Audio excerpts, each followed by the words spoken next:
Okay, this evening's talk is a special talk because every time when I teach a meditation retreat, that I always spend one session talking about the jhanas, and I do this for several reasons. First of all, to explain it to the yogis here, because every now and again one of the yogis presses the right button and they get into these amazing states of mind. And they need to know what those mean. Exactly why are there these things called jhanas? What their purpose is, how they come about. And also for those people who are visiting here, it's an essential, important part of the Buddha's path. And it's also been not only in some recent times, been a neglected part of the Buddha's path, which was actually quite surprising for me, because having been brought up in the forest tradition of northeast Thailand, where this was part of the tradition and was understood and accepted as being an essential part, it was important for me actually to also teach that type of meditation here in Western countries, Malaysia, Singapore, because it is crucial. If those of you who've seen my little book on the jhanas, you'll see that it opens up with a passage, a saying of the Buddha from the Dhammapada, which is that there is no wisdom without jhana, there's no jhana without wisdom. But in the one who has jhana and wisdom, they are in the presence of nibbana. Nati jhanang apanyasa. There's no jhana for one without wisdom. Panya nati ajayato. There's no wisdom without jhana. Yam hi jhanang cha panya cha. For those who have jhana and wisdom, satwe nibbana santike. They are in the presence of nibbana. So these are very important, and they are not that difficult. They can be done. So this evening, just as the last people come in, we're going to talk about the jhanas. Now there's one problem with the jhanas, and that is they're very pleasant. I say it's a problem because most people think that anything that pleasurable, anything that much fun, anything with that much ecstasy can't be good. With human beings, we're a very strange bunch of human beings. We think that if it hurts, it must be good for us. However, sometimes pain can be a cause for understanding arising. But the point is, if one wants to follow the path to nibbana, if one wants to follow the path to the end of suffering, to the ultimate happiness, if you're going to follow the path to the ultimate happiness, surely it's going to be increasing happiness all the way. It's called Sukha Patipada, the happy practice. When I read in the suttas that the Buddha said there's 4 ways of practice, he says there's the path of suffering, which is slow, the path of suffering, which is fast, the path of happiness, which is slow, and the path of happiness, which is fast. I said, okay, I'll take the one which is happiness and fast. And you can take that one, and that's also the path which the Buddha took. Because for 6 years, the Buddha to be, not yet a Buddha, still an unenlightened bodhisattva, as he called himself at that time, he was practicing all the austerities, and he got nowhere.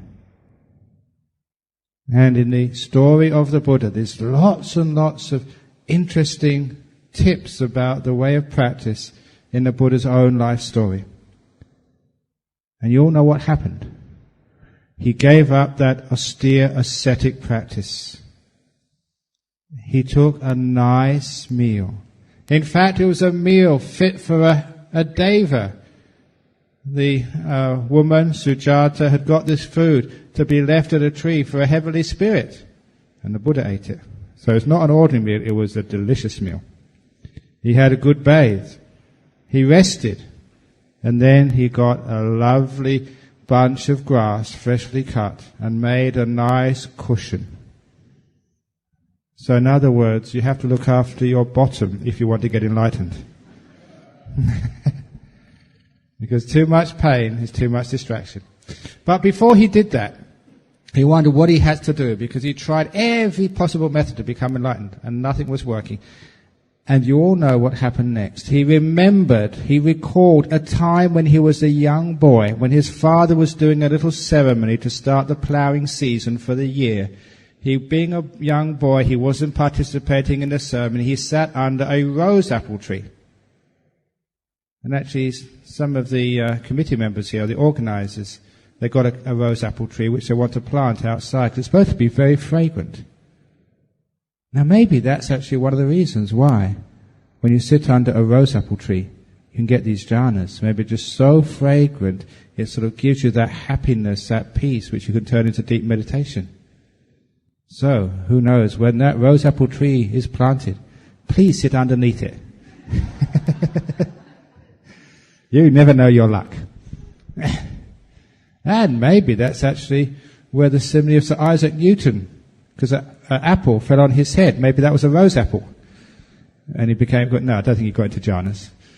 But he the Buddha sat under a rose apple tree, and he spontaneously attained the state of first jhana. Now, just before he became enlightened, when he was at that area, Uruwela, which is now called Bodh Gaya, he thought to himself, maybe that happiness of jhana, and I'm quoting directly from the suttas. If you want to check this out, Mahasachaka Sutta, Majjhima Nikaya, number 36. He said, that happiness and pleasure of that experience when I was a boy, perhaps that is the way to Bodhi, to enlightenment. And the insight arose in the Bodhisattva. That is the path to Bodhi. The jhana was the path to Bodhi, the Buddha realized. So, the Buddha said, why was I afraid of that pleasure which has nothing to do with the world? Now that's also an important thing to remember, because people say, oh, you can be attached to that pleasure. You don't get attached to unworldly pleasures. It's the worldly pleasures you get attached to. I'm going to go off on a tangent here. When you do merit, you give a donation, you get pleasure. You don't get attached to those unworldly pleasures of giving charity. That's a happiness which is clean and pure. You can do as much charity as you like. When you keep your precepts pure, you get happiness. That is an unworldly happiness. You don't get attached to keeping your precepts. It is a pure freedom, a pure happiness. And it's the same when you do acts of compassion. You don't get attached to being compassionate. Otherwise, all the great Buddhas would have been called, you're just attached, you're helping somebody again. These are happiness which comes from compassion, which is free from any worldly taints. That's why those types of things are called unworldly happinesses. If you want to know the Pali, it's called Niramisa Sukha. So the Buddha said, why am I afraid of that type of happiness, of the jhanas? And it was because of that realization, he said, I will not be afraid. And from that time on, as I mentioned, I think early this morning, in many, many suttas, the Buddha said to his disciples, and you're his disciples, he said, please don't be afraid of that pleasure. Make much of it, follow it, and develop it. It leads to Bodhi. So as disciples of the Buddha, as people who have faith in what the Buddha said, we should never be afraid of those pleasures of jhana.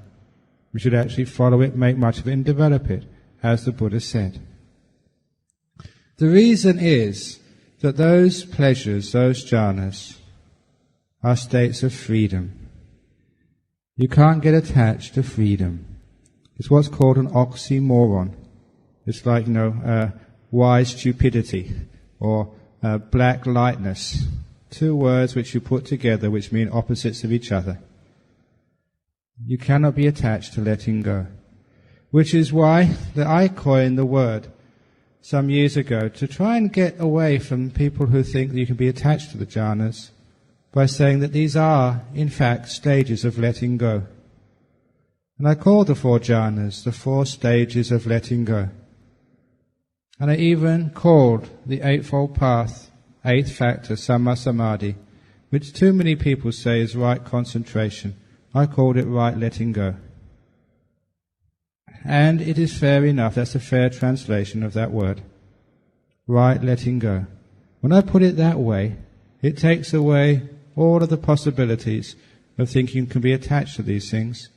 It takes away all of the possibilities that you can strive for Samma Samadhi. You say it's right concentration, and people think, well, concentration, I must do that. I must make concentration happen. But when you call it right letting go, the penny drops, you will have the understanding, develop that factor. It's not with striving, it's with stillness.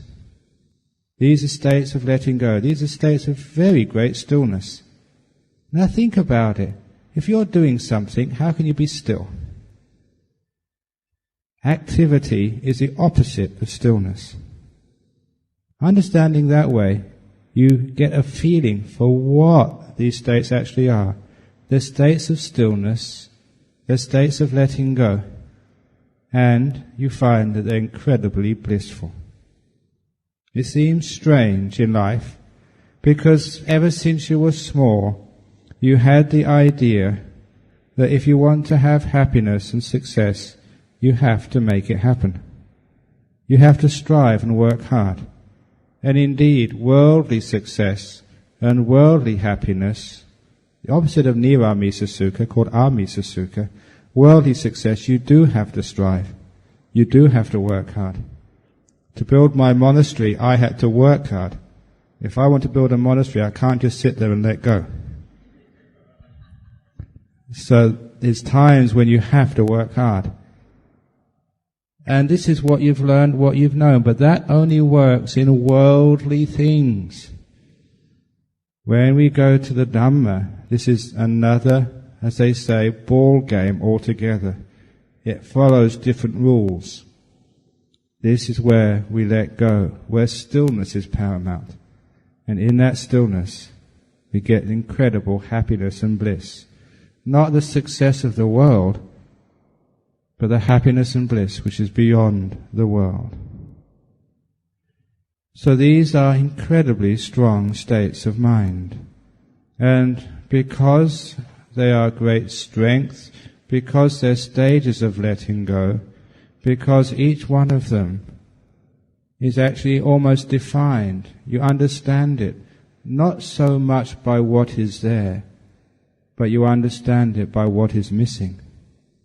The things which have disappeared, by what has vanished. The more things which have vanished, the deeper those jhanas are. So you understand here you're getting closer to the full vanishing of emptiness, of sunyata, to the full emptiness of non-self, anatta, to the full renouncing, relinquishing. This is a temporary letting go of all things, because afterwards those things come back again. But because you have gone to such a deep place of purity, of emptiness, you will never look at life in the same way again. You have an experience there which literally changes your life. So, having given a little bit of information about those jhanas and how important they are, and how the Buddha was afraid of them, and he had to overcome that fear, and then he would actually sit under that Bodhi tree, develop those jhanas, and got all these amazing insights, and became a Buddha. And why he, from that time on, taught the path. The middle path is a way of, facilitating the experience of jhanas. Which is why it's a deliberate policy of mine to allow people to sit in chairs when you're meditating. I don't do this just because I'm soft and overly compassionate. I don't do this because I want more disciples. I need less disciples. I'm in trouble. I do this because I know that you have to be kind to your body. That is the middle path. Not being too austere, not being too slack. In most religions, people usually, they make the mistake of being too strict. Just like the Buddha's 5 disciples, who when the Buddha started on the path of jhanas, on the middle way, they abandoned him, saying, "You're being too slack. You're just indulging. My goodness, look at what you're eating, food for the devas. You're bathing.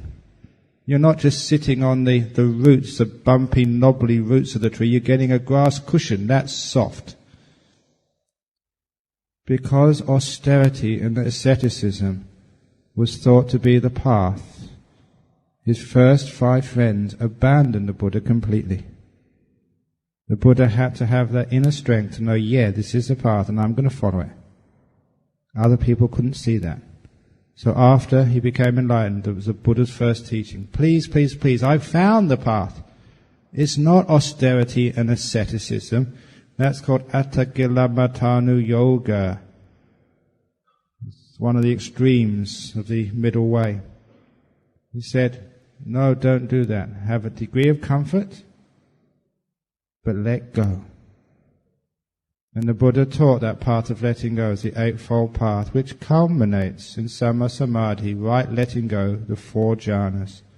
All the time, when the Buddha taught in all the suttas, you can check it up by yourself, every time the Buddha explained what that 8th factor of the Eightfold Path meant, every time he said, Samadhi, Samma Samadhi, equals the 4 jhanas.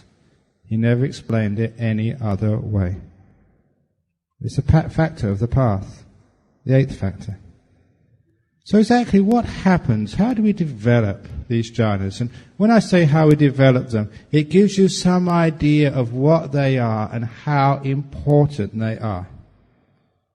Now I'm going to mention their development using the framework of Anapanasati Sutta, but I've mentioned to all you yogis, you can get it without Anapanasati.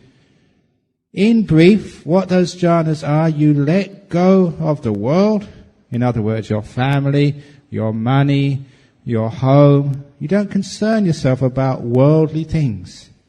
You let go of time, because time is part of craving. It is craving which creates time. If you look very deeply, when you don't crave, when you don't want anything, time disappears. Time has no meaning anymore. Time manifests when we measure with wanting something or wanting to get rid of things. Those who have little wanting are free of the burden, or rather the prison of time. So we let go of time. There's no time at all when you get into deep meditation. And then, most importantly, you let go of your body and your 5 senses. Seeing, hearing, smelling, tasting, touching. When I say the body and the 5 senses, actually they're one and the same thing. The 5 senses are your body. Your body is the 5 senses. The body is there as a vehicle for the 5 senses to play in the world and to search for their pleasures. The 5 senses are the dominant thing. Sometimes people think it's the other way around. The 5 senses are there to protect the body, but no, the body is there for the 5 senses. If somebody was blind, deaf, they lost their sense of touch, smelling and taste, they would die. There'd be no purpose. The body is a vehicle for the 5 senses. Which is why that you meditators, many of you experience, when the 5 senses disappear, to all intents and purposes, so does your body. You can't feel the body, you can't hear any sounds. That world is gone. So the first part of the Anapanasati Sutta is trying to find a way of letting go of this body and its 5 senses. We see an in-breath as long, an in-breath as short, out-breath as long, out-breath as short. First 2 factors short, first 2 factors, that's just to try and get hold of the breath. Then you experience the whole breath from the beginning to the end of each in-breath, the beginning to the end of each out-breath. That's the 3rd stage of Anapanasati.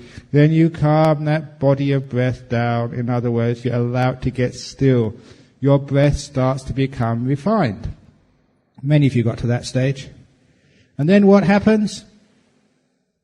Then you start to feel happiness and peace. You experience piti. You experience sukha. This happiness and joy in the mind. This is what I call the beautiful breath. I just changed the words around to make it more appropriate to individuals' experience, because sometimes people say, these 2 words, piti and sukha, what do they mean? It doesn't really matter. It's just happiness and joy. You feel that inside. The beautiful breath, I mean, your breath is just so smooth, so nice. You're happy to be there. You're content. It becomes the effortless meditation. Why is it effortless? Do you need to really concentrate to watch the soccer? Do you really need to put forth effort to look at your favorite movie? Is it a struggle to keep your attention when the movie is on? It's because it's joyful and happiness. You focus in on that movie. You become one-pointed, and everything around you disappears. That happened to one of my students some years ago in Perth. Actually, 2 of them, husband and wife. They were watching a movie in their front room of their house in Perth. It must have been a very, very good movie, because they were so immersed in the movie. They were one-pointed. They were concentrated. And after the movie had finished, when they looked behind them, hey, the thing's missing. And they checked the rest of their house. A burglar had been in the house while they were watching the movie, and they were so cheeky, had come right into their room where they were watching and stolen things from behind the sofa where they were sitting. Now, this is the thing, because once you get immersed in something like that, it's happiness and joy, you're completely oblivious to everything else. It becomes effortless one-pointedness. Now, of course, that's not a good thing to do at home when there's burglars around, but when you're meditating, you've got nothing to lose. And so here, you can allow your mind to get one-pointed. When it gets happy, it's easy to watch the breath. Oh, it's so wonderful just watching the breath. That happiness and joy, that's called a Vedana. It's a feeling. It's at this point, actually, you're not knowing the breath through the body touch so much as like the feeling is what's most important. It's a happy breath. The beauty becomes important. And that is why that when you're watching the breath as the ordinary feeling, the Buddha said that's the first satipatthana. Contemplating body. He said that's enough, because that disappears and you can see it vanishing from the experience of deep meditation. You see the Vedana of piti sukha. This becomes a second satipatthana. And when you calm that Vedana down, which is the next step in Anapanasati Sutta, the happiness and bliss becomes so subtle, so wonderful. It's the happiness of the breath. You're seeing the breath as a feeling rather than a thing. So the 7th stage, you experience the whole thing. The whole breath becomes beautiful. And lastly, number 8, you calm that breath, that feeling down. By calming it down, you don't do the calming, it happens naturally. And it goes off into the 9th stage of the 16 steps of Anapanasati, which is to experience the citta, the mind. Now, many of you would love to know what the mind is. We all think that we have a mind, but we don't know what it is. And many philosophers, they start to talk about whether it is a mind or not a mind. Scientists go crazy thinking that the mind is some byproduct of the brain. And I've told you before about boys which have no brain. I've told you before about people who have consciousness after their brain is dead, and near-death experiences. Or that disciple of mine who got into a jhana and was brain dead. Looks like there's something coming out here. Is this a car in trouble? Oh dear, I know it's not my car. Okay, so back to the jhanas. So when you get to that stage, you get the mind appearing. Now, at this point, the meditation gets really interesting, because this is the stage, all of you yogis here, it's the stage of the nimitta coming up. Now, what a nimitta is the mind manifesting. When the 5 senses of seeing, smelling, tasting and touching disappear, you're left with the 6th sense, the mind. It's a strange thing. Because I was born in UK, because I grew up with Christianity and philosophy, I was really strange that there's only 5 senses in the West. Because when you talk about the 5 senses, you just think of seeing, hearing, smelling, tasting and touching. What happened to the mind? In fact, there was a movie some years ago called The Sixth Sense. And I thought, it's the mind. It wasn't. It was just something to do with ghosts and stuff like that. I said, that's crazy. Buddhists have had a 6th sense for a long time. And when I actually studied philosophy and history, I found a strange thing I found was that all of the ancient Greek philosophers, which are supposed to be where the Western science and Western religion got its basis from, all of those philosophers started off with 6 senses. Whether it was Socrates, Plato, they all talked about 6 senses. They were smart enough to know there's not just the 5, there's the mind as well. In fact, Aristotle called it, the mind, the common sense, because it's common to all the other 5 senses. So I joked that in the West, somewhere along the last 2,000 years, not only have we lost our mind, but we've also lost our common sense. But Buddhism, we've kept our mind, we've kept our common sense. And that's actually tells quite a lot. But when we go to our mind, what is that mind? When you get the 5 senses disappearing, what you've got left is the mind.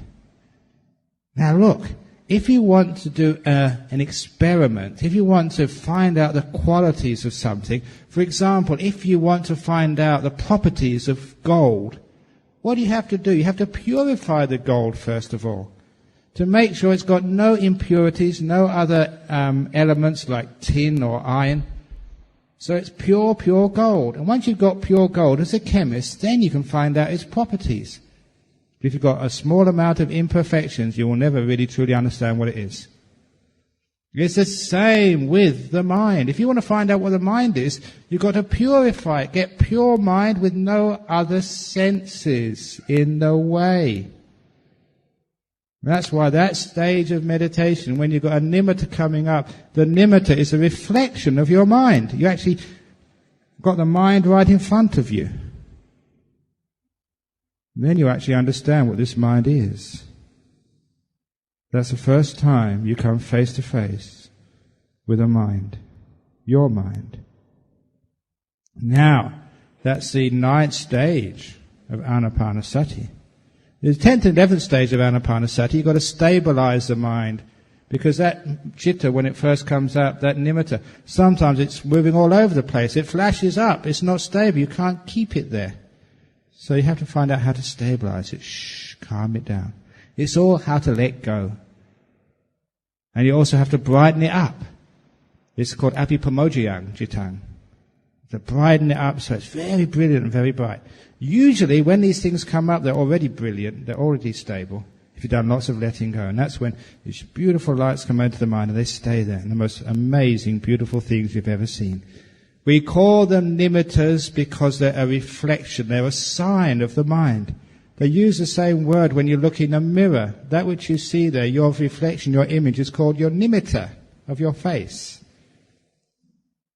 That's all the nimitta means. It's a reflection, it's an image.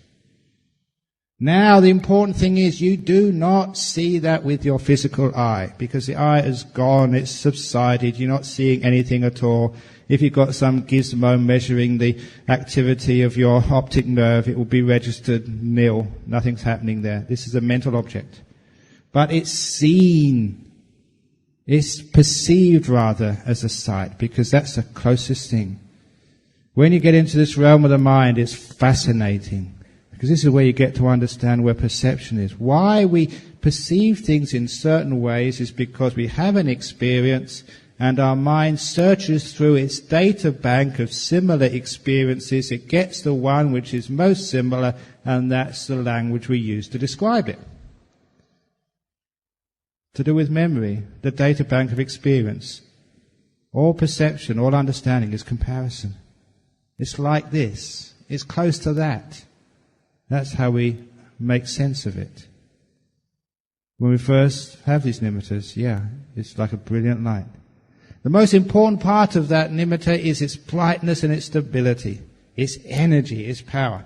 And this is where fear can come up very easily. Because when those lights come up, a lot of time they're incredibly bright and powerful. Wow, they knock you away. This is where you always remember what the Buddha said. He said, why am I afraid of that beauty of the mind, that power, that happiness? He said, I will not be afraid. So any of you yogis, any of you meditators who get a nice nimitta and it's powerful, you get afraid. Always remember the Buddha was afraid as well. You're in very, very good company. And all you need to do is to have faith.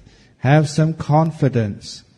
If you don't have confidence in me, go and look in the sutras and you find, this is going to happen. It's expected to happen. It's par for the course. Just let go of the fear, just as the Buddha and the great monks and nuns have done. And you will have a wonderful time. Now, another interesting thing about these nimittas, when they come up, sometimes they are not brilliant. Sometimes they're very dirty and murky. What's going on there? I already said you're seeing a reflection of your mind. It means your mind is dirty and murky. That's what happens. It means you have not been keeping your precepts. It means you haven't been compassionate. It means you haven't been generous. You have been selfish. It's great when you come across nimittas, but you cannot deceive yourself here. It's actually you're seeing what you've been doing. If you've been angry at your husband before coming on this retreat, when you get a nimitta, it's not going to be nice. So this is actually why, when I started playing around with these nimittas and finding out what they were, I realized how important virtue is for meditation. This is actually where I saw the link. I heard the Buddha say that before, that you've got to practice virtue before you can really do meditation. Without fulfilling the virtue, you can't succeed in meditation, he said. I go, what's that got to do with it? And actually I know why now. Because to get those nimittas, if it's going to be a brilliant one, you have to have a pretty good standard of virtue, of generosity and compassion. And if you have those, you've all done pretty well. If you really enhance your virtue, your generosity, your compassion, your nimitta will be brilliant when it arises. It will blow you away with just how pure and wonderful it is. In fact, for those who know these Pali terms, the Buddha said, that nimitta, that mind, which is free of the hindrances, is called pabhasara. I say that because among monks these days, we have a lot of discussion about something called the pabhasara citta, the radiant mind. And of course, when you actually know these things deeply, you understand exactly what it's talking about. The mind without the 5 hindrances is called by the Buddha the pabhasara citta, the radiant mind. When you get that nimitta, it's so strong, it is radiant, it's incredibly powerful and bright. Brighter than the sun. You're not seeing it with your eyes, so you never get blinded. You just get scared at first. You get scared, how can I handle so much power? You can. Sometimes it's so blissful, you wonder, how can you handle so much bliss? You can. One of the insights which I've got from my experience, you can always take more ecstasy. You can always handle more bliss. There's no limit to it. You can bliss out to the max. And I really mean happiness. This is what I've said many times. I've used this as a title of my presentation at the, Third Global Conference in Singapore last June, for those of you who were there. Just to make a point, I said a bliss better than sex. And I meant it. And that gets people really interested. Yeah, I want this. Come on. And this is what happens. This is why the Buddha was afraid. It was just so powerfully blissful. But it's supposed to be like this. When you start to end suffering, when you start to get close to Nibbana, the ultimate happiness, what do you expect it to be? Do you expect on the gateway to enlightenment it's going to be suffering and pain? When you're so close to Nibbana, it's going to be so much happiness and bliss. And it's going to be power as well. The Buddha said the mind is the forerunner of all things. It's the most powerful. Now you're understanding that. This is your bare experience of how powerful your mind can be. So what happens is you get this Nibbana to come up, you brighten it up, make it really beautiful, make it very still. How do you make it still?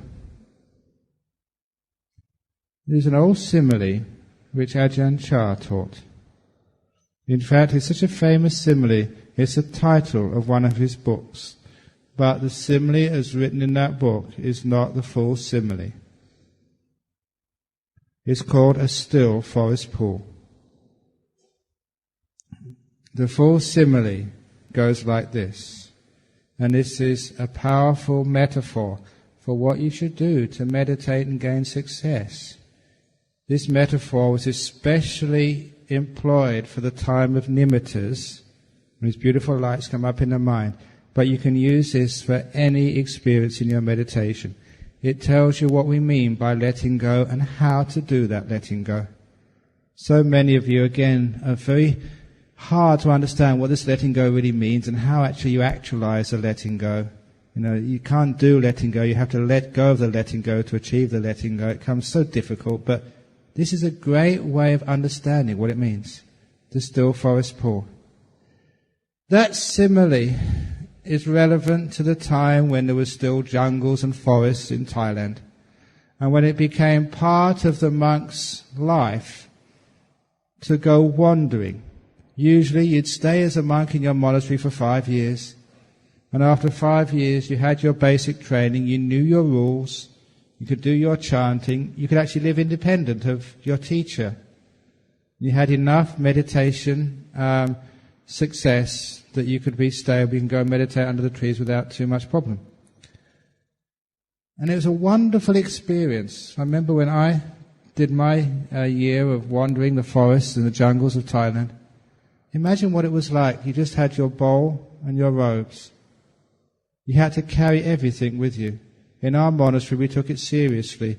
You could not leave any belongings back in your monastery. You took them with you or you gave them up. There was no storage. First of all, you tried to get your belongings to a bare minimum. But even that, when you were walking all day, you soon learned how to get rid of even more stuff. And after a week or so, you were traveling so lightly. You knew that where you got to in the morning, any village in Thailand, you could go on arms round. At least you get some rice and maybe a banana. It was enough to keep you going. So you didn't need to worry about food. You could sleep out under the trees, either in the paddy fields or in the jungles. You didn't need a home. You didn't need money. All you needed was a change of robes, that's all. And your bowl. That was one of the most wonderful times in my life. Everything you owned, you carried. And it was so light. When you came to a crossroads, you could go left, right, ahead, or just turn around. You had complete freedom, with no ties, no family, no possessions, no loans, no mortgages, nothing. Imagine that type of freedom. And you were so secure, you knew you'd always have a meal the next day. You'd always have a place to sleep under the trees. You had no belongings, no ties. You literally were like a wild animal, like a bird. It was a beautiful life. It was just a shame afterwards that when the forest got cut down, when there's so many roads, wherever you walked, it became always trucks going fast, and you lost that sense of solitude and freedom. But that's what it used to be like in the time of the Buddha. I'm very fortunate as a monk that I've tasted that and know what it meant. But always when it came to the evening time, or really the mid-afternoon, you would always look for a river, a small pond, some sort of body of water, even a well, because walking all day, your little flask of water would be empty. You need to refill it. You'd want to wash because it's always dusty and dirty, even in the jungles. Actually, in the jungles it was wonderful. There's always some flower was in flower. It was always fragrant. Every time of the year the forest was fragrant. These are the real rainforest jungles. It's a beautiful thing to experience. But in the evening you look for a body of water, and you'd fill up your flask, you bathe to take the dust of the day off your body, and you probably wash a couple of robes as well. And having filled up your flask, you'd sit under your mosquito net, usually about 10 or 20 meters away from the edge of the water, because in the evening the animals would come out to do exactly the same which you were doing. They'd drink and they'd wash their body, though they wouldn't wash their clothes, they didn't have any robes. But apart from that, they were the same. So Ajahn Chah, who lived that lifestyle for many, many years, told the story that sometimes he would actually sit under his mosquito net after having bathed, filled his water flask, and instead of closing his eyes and meditating, he would keep them open, just to watch the jungle animals when they came out of the evening. It was just like those nature films which you see. These were wild animals, not pets. They'd come out in the evening to drink. But if they sensed there was somebody there watching, especially a human being, they would think it was a hunter. It would be so dangerous for them that if they sensed there was a human being, they'd run away. So he said the only way he could watch those animals was to be absolutely still, not to move. If he moved, they'd sense him, and they would turn around and go back in the forest. Even if they were thirsty, they wouldn't risk their lives if they knew a human being was around. He said it was not that hard to keep still because he was a meditator. Because he was still, these animals would come out, they would drink, they would play, and it was just so delightful to see animals in the wild play around. They're just like human beings. They're naughty. They're mischievous. I remember once seeing this group of birds come out to drink. And they all, it's amazing that this was while they all stood in line, just like a queue at a bank or something. First come into the front, next come in the next, all in the queue. And then the first one would bathe, they'd drink, flap its wings as the birds do. And then there was one really naughty bird jumped the queue.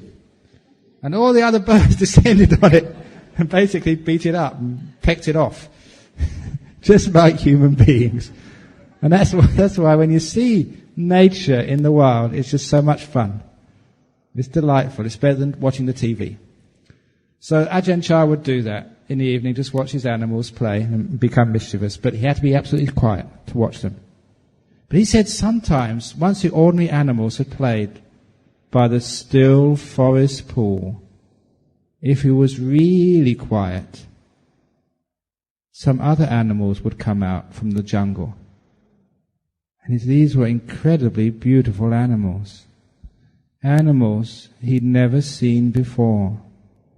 Beings who even his teachers and his parents never told him existed. They are the most strange and weird and rare animals you could ever imagine, but so beautiful. They were so rare because they were incredibly shy and very sensitive. If they knew there was somebody who was watching, they could sense them so easily, and they'd run back into the forest and never come out again for months.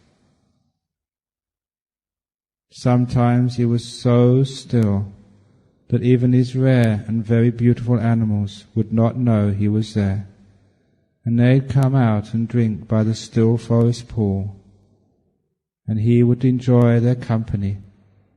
They wouldn't know he was there. He said that simile was for the beautiful nimittas. These nimittas, these lights which come up in the mind stands for the still forest pool.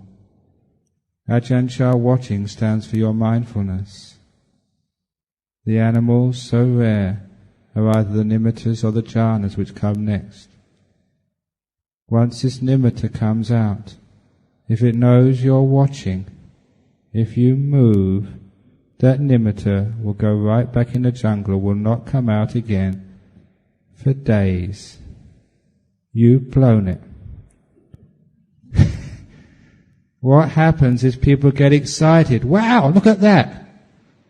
The animal, in this case the nimitta, has heard you and will run away.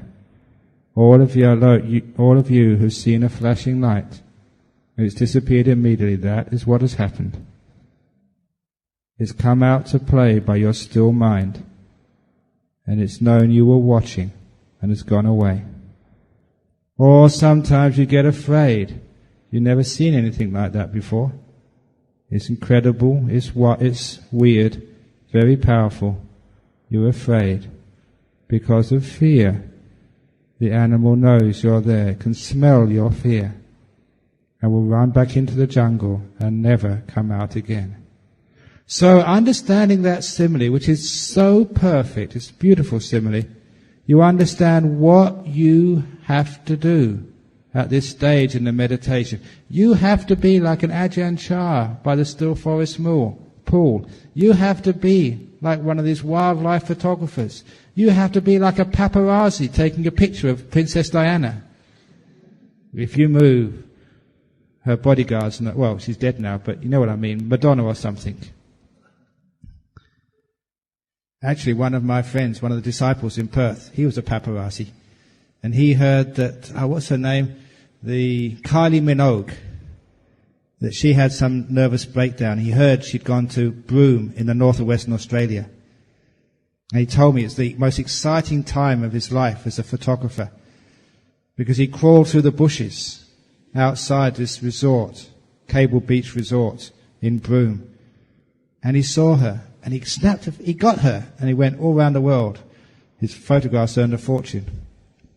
Really mean and nasty, I told him, but he was so excited. But I said, now, if you can only do that with your meditation, you'll be a great meditator. To be able to sneak up on the nimitta without the nimitta knowing you're going to take a photograph. Now that's the sort of mind you have. It's got to be so still, so subtle, so peaceful. And then that nimitta will stay. Why does it move? Another simile, this is my simile. I use the idea like a nimitta is like a reflection of your face. In this case, a reflection of your mind. Imagine you're watching a reflection of yourself in a mirror, right when you're brushing your teeth in the morning. And that reflection is moving backwards and forwards. And you think, the mirror is moving. So you try and hold the mirror to make it still. That will not make the image become still. It's not the mirror's fault. It's the one who is watching's fault. When you're at that stage in the meditation, the one who is watching has to be very, very still. You, the watcher, the knower, has to be motionless. Then what you see, which is a reflection of that knower, the citta, the mind, that is then still. That's how you keep the stillness. You get to this 11th stage of Anapanasati. The Buddha said that this is called Chittanusati, the reflection of the mind. It fulfills the third Satipatthana. What happens next is amazing. That nimitta is just so still. You know you're watching a nimitta. You know that you're watching this beautiful light. It gets brighter and brighter, more and more brilliant. then one of two things happen. It's exactly the same thing viewed from different perspectives. You fall into that nimitta, or that nimitta envelops you. You get the most incredible bliss. If you have enough stillness, you'll stop with that bliss, sometimes for many hours. Unchanging, incredible bliss. When you ask yourself afterwards, what was I aware of? What was the object of my mindfulness? You'll only be able to say one thing: bliss. There's no breath left anymore, not in front of your perception. You're not conscious of breathing. You're not conscious of your body. You're not even conscious of the nimitta anymore. That has done its job. All you're aware of is bliss. In the suttas, that's called Vivekaja Piti Sukha. The bliss, the Piti Sukha, which is born of the five senses being put down, the body disappearing. When it says the aloofness or the separation, the seclusion, the renunciation, always understand why, what's being renounced, what you've let go of. You've let go fully now of the body and the five senses. At that stage you can't hear any sounds, you can't feel the body. If someone kicked you, you would not feel it. If the person sitting next to you snored, you would not hear it. All of these things are gone. I'll tell you tomorrow the insight which comes from that experience when you contemplate it afterwards. Basically you find why that's so blissful, why that's the most happiness, the most ecstasy you've ever felt so far. It exceeds the bliss of the nimittas many, many fold. Those are two of the factors, the happiness and joy. They're combined together because it's all one mass of bliss, ekaggata. The vitaka vichara, because somebody asked this yesterday. Those two factors are just what I call the wobble in that first jhana. The mind is with that bliss. Actually, what's happening there is still a residue of grasping, of attachment.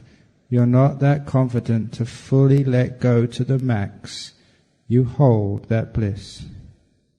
Because you hold it, it's not sustainable. You recede away from the bliss. The bliss starts to break up. And you feel that the attention, the knower, if you like, moves slightly away from the bliss. Instead of being completely absorbed in it, there's some distance between you, the knower, and the bliss. But because it's so powerful, you get drawn right back in there again. Being drawn right back in is called the vitaka. The holding of it is the vichara. It's just a wobble, that's all. It's so close to being one-pointed. It counts as one pointedness of mind. It's one of the great senses of samadhi, unification of mind. In that state, it's incredibly blissful. Because of its stability, you stay in there for a long period of time. If you only stay in there for 1 second, it's not really a jhana. I call it ping-pong jhana. You just go in, you come out again. You might as well call it that if you want, just to encourage it, but it's not really the real thing. If you really get in there, you're in there for a long time. The reason is because it's so stable.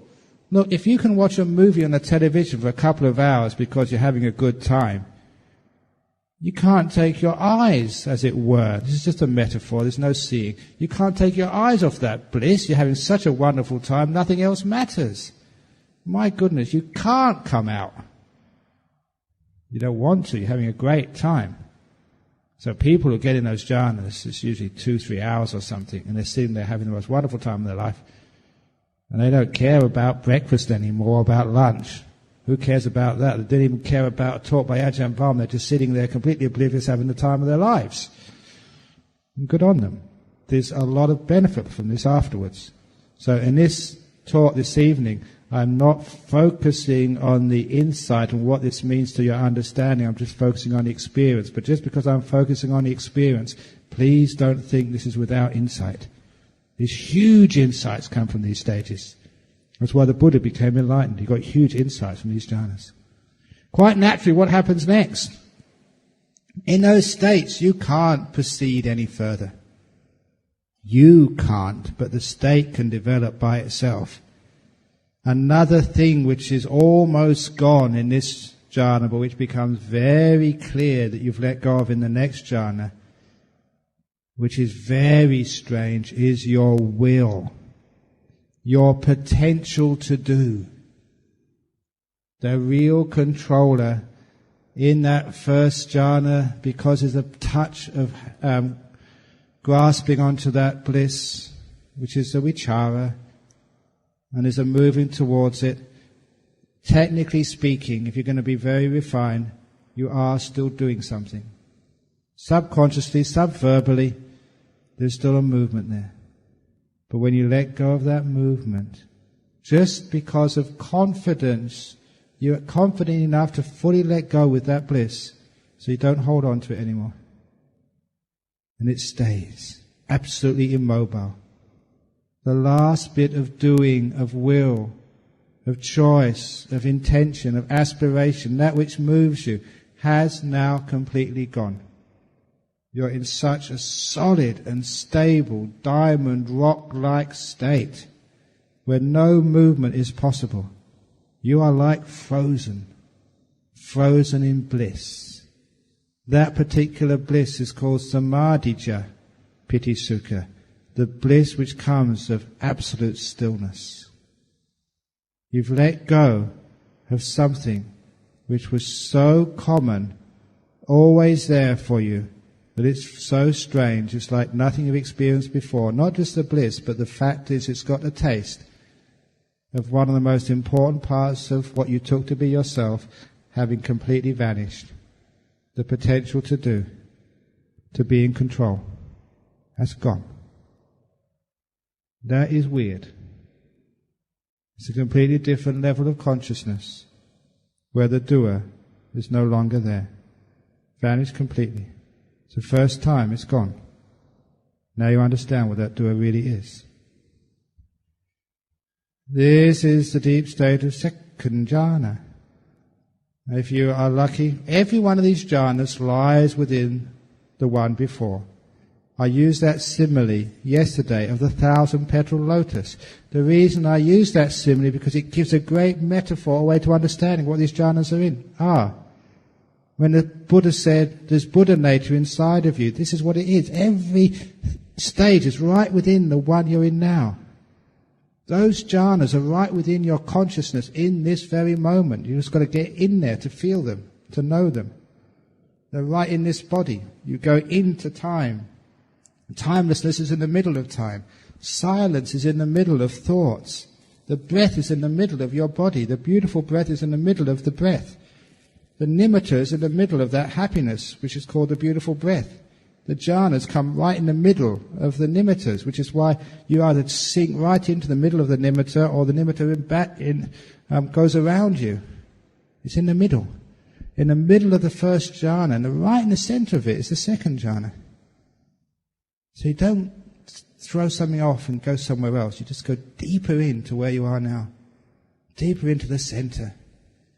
In the middle of that second jhana, you come across the third jhana, where it's another type of happiness altogether, far more refined, which is the pity part, which is the disturbing part of happiness.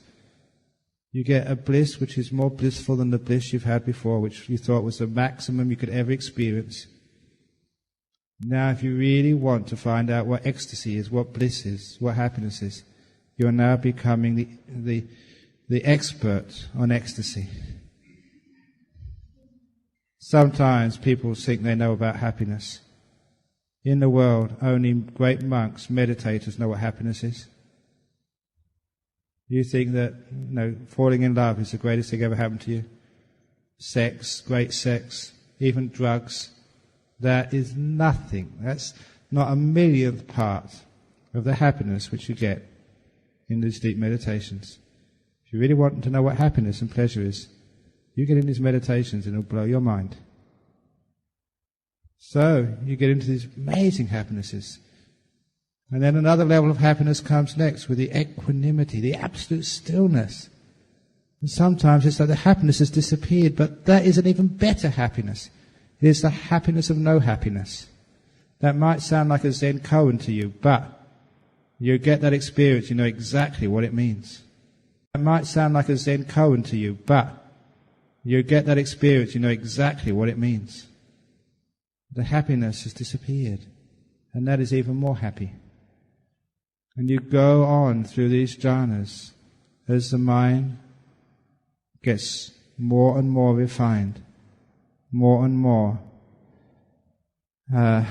close to sunyata, to emptiness.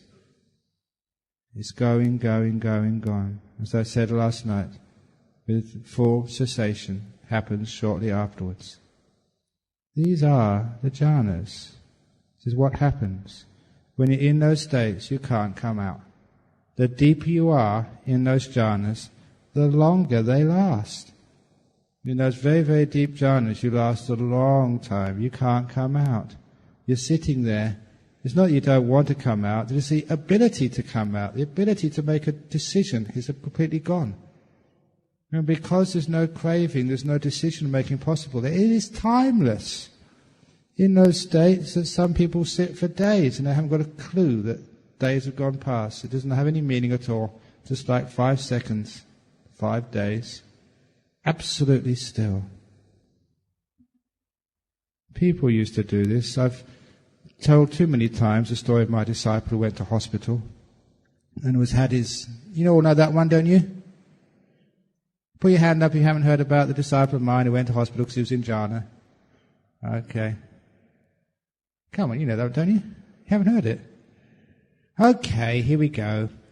One of my disciples, maybe about 40-year-old Australian man, sitting at home one day, he'd only usually do about 40 minutes of meditation a day. That was his limit. He decided, I think it was Saturday afternoon or something, he told his wife he's going into his bedroom to meditate. An hour and a half later, he still hadn't come out, so his wife went to check, see what he was doing, because an hour and a half was strange for him. It only about 40 minutes he'd come out. When his wife went into the bedroom, she saw him still in meditation, being absolutely motionless. In fact, too still. She could not see his abdomen rising and falling at all. So she checked and couldn't see any sign of breath. So she rang the ambulance, 000 in Perth, emergency. Within 5 minutes, an ambulance screamed to a halt in front of their house. And the medics rushed out into the bedroom, took his pulse. When they could find no pulse, they put him straight into the stretcher and raced him to Sir Charles Gardner Hospital in Perth. In the ambulance, they could find no breathing, no sign of pulse. And that ambulance went through as many red traffic lights as it could. The sirens were wailing. This was an emergency. They rushed him into the ER room, and of course, the first thing they do in the ER room is put on the ECG to measure your heart rate. The monitor registered a flat line. Ding, ding, ding, ding, cardiac arrest, emergency. The machine wasn't lying. His heart was not moving at all. The next thing they did was the EEG to measure his brain activity. The monitor registered another flat line. Ding, ding, ding, emergency, he was brain dead. It's my disciple who's brain dead and cardiac arrest. It's wonderful. And it was a very lucky thing that the doctor on duty was of Indian descent. Otherwise, he'd have just taken this guy down to the morgue. And when this guy had come out of his meditation, which he did later on, he probably really would have caused 2 deaths from the morgue workers who saw this corpse suddenly come out of meditation, because he wasn't dead. Now, for those of you who read the suttas, you'll find that when somebody asks, what's the difference between a dead person and somebody in deep meditation? The answer was that the body is still warm. And actually, this is what the doctor said. He said the bottom half from the waist down was as cold as you would expect a corpse. the top half was still warm. Even though there was no heartbeat, there was no brain activity. So the doctor decided to give this guy a chance. Obviously his wife had said he'd got into this condition while he was meditating. He'd heard from his parents that yogis can suspend their life activities through meditation. He may have done this, so he decided to try and get the heart going again. How do you get the heart going? Again, in hospital, electric shocks. So he put these pads on his chest, zap, many, many times. Now I mention this because in those deep jhanas, you could have electric shocks put on your chest and you wouldn't know a thing about it. He never knew a thing about it. He told me afterwards. Many, many times. Electric shocks, still, flat line, ding, ding, ding, ding, ding, cardiac arrest, emergency, brain dead, ding, ding, ding, ding. You're only supposed to be brain dead for sort of, I don't know how many minutes. Well, actually, not that. So if you have cardiac arrest for about more than 3 or 4 minutes, you have brain death or brain damage. He was many, many, many, many, many minutes. I didn't actually say how much. I should actually ask him how long it was, so I can actually tell the story completely. But it was a long time until he decided to come out of his meditation. And the meditation finished. And he opened his eyes, and he was lying on his back, so he bent up. Where the heck am I? I was in my room, in bed. What's happened? As soon as he opened his eyes and came out of his meditation, the alarm stopped ringing. The brain activity was normal. The heart activity was absolutely normal. The doctor just checked him out. Nothing wrong with you. Go home. So he walked home. And I asked him about those experiences, because it's a great little story. Number one, what did you do? When I ask these questions, I know the answers, but I have to ask them so that I can tell these answers in my talks. He said, I really let go. He said, I really let go for the first time. Standard answer to that question. If any of you get into deep meditation, I ask you, what did you do? I really let go, you'll tell me. You actually understand what that word truly means. Number 2 question is, what were you experiencing all that time? Could you hear the sirens of the ambulance? No.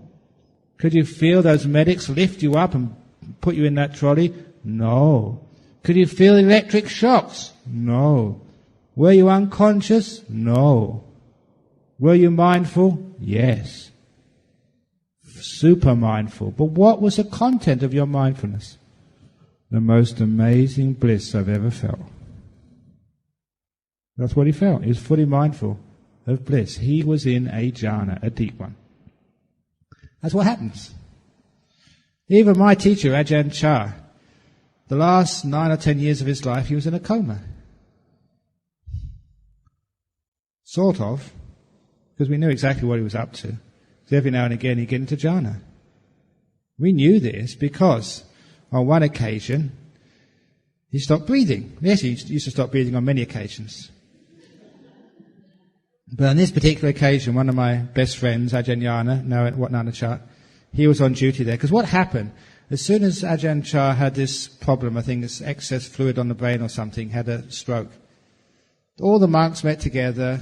Our teacher, he's incapacitated, what should we do? And they all made the decision. All the monks together took a unanimous vote.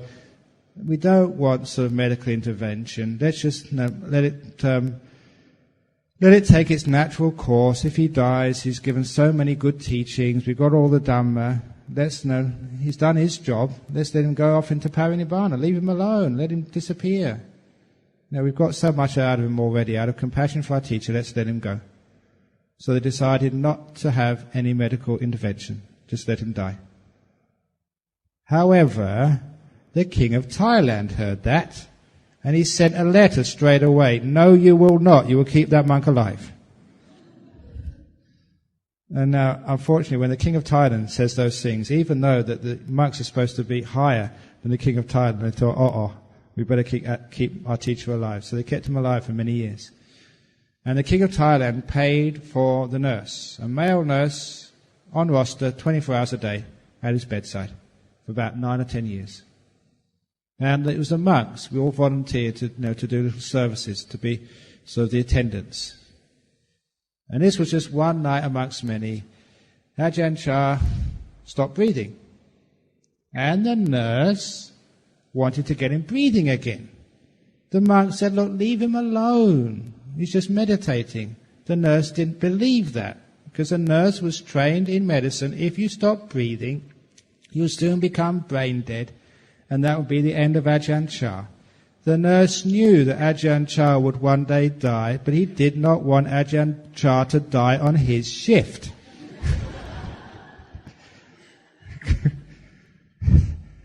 So he wanted to get Ajahn Chah going. The monks argued with him. Leave him alone. No, I've got to do something. Leave him alone. No, I've got to do something. They came to a compromise. The nurse took blood samples every few minutes. Because the compromise was, look, as long as there's oxygen in the blood, it doesn't matter whether the heart's beating or not, or whether you're breathing or not. As long as there's oxygen in the blood, there will never be brain damage. So that's what they did. And they found out an amazing thing, that when you're in jhanas, you're not breathing, the heart's not pumping, but you maintain blood pressure, and there's always oxygen in the blood.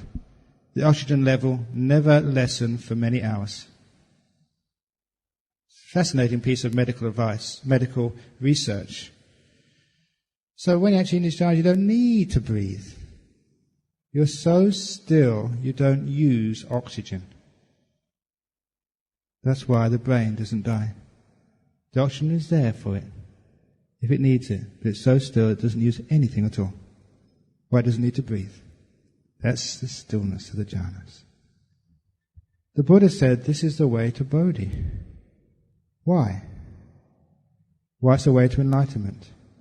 Number one, first of all, as many people say, and it's very true, within those jhanas you cannot get any insight at all. Within the jhanas you don't get any insight, because the mind can't move. To understand means you have to move. But the point is, you have so much data which you collect. You can't figure it all out at the time. But when you emerge from those jhanas, your mind is so powerful. And you have those experiences.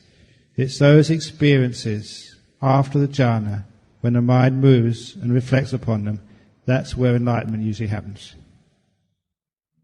You have the amazing experience. You have the data.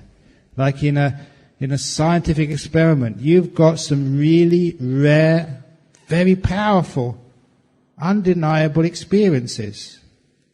And after the jhana, your mind moves on it. And it starts to see things you never expected. You understand what anatta truly is. What dukkha is. What impermanence is. And I'll talk about those tomorrow. Without really having to, you don't make a decision, as the Buddha said in Anguttara Nikaya. You've had such a powerful experience. Not only will you ask me, what the heck was that? You come to the interviews and say, Ajahn Brahm, help, I've just had this experience, what is it? You'll also be thinking about it yourself. You'll contemplate it. It's from those natural and avoidable contemplations you'll find out what's going on. Other little side effects, if you've got such a powerful mind, you get into those bliss states, you are not going to have many illnesses. Your mind is just too powerful. Amazing, just sort of illnesses which disappear with such deep meditation. You may even get some psychic powers. If you want to know what psychic powers are, the power of the mind from those states is huge. You understand where those psychic powers come from. Your mental energy is amazing. That's why sometimes people get scared. They don't know if they can handle that sort of energy. But always know this. I said from the early stages, if you haven't got virtue, your nimitta is not strong enough to actually get that degree of power. So there is like a fail-safe mechanism there. If you want to try and use those powers for improper purposes, if you are immoral, then your nimitta just gets all dirty. You can't gain that power anymore. It all fades away. That's what happened to Devadatta. He got those powers, but because of his lack of virtue, his pride, his selfishness, it all faded away. So those powers are only for those who have virtue. It's one of those natural laws which is actually very helpful. You can't have the powers and be cruel and mean and selfish at the same time. That's wonderful. So they're safe. Those are the jhanas. Tomorrow I'll tell you how they're used for insight. But for the time being, I will leave it there. Now, are there any questions? I'm sorry there were no jokes, or very few jokes, because it's very hard to have a joke about jhana. It's just too out of this world. But I would do say sometimes that I give a recruiting campaign. Years ago, I did a recruiting campaign for my monastery because we were looking for more monks. These days, we don't do any recruiting because we're too full. But I was saying just about the pleasures you get from being a monk. I say you don't get much money. Your salary is not all that good being a monk. But I said the retirement plan is out of this world. Literally. Okay, questions, yeah. You got a question, yeah?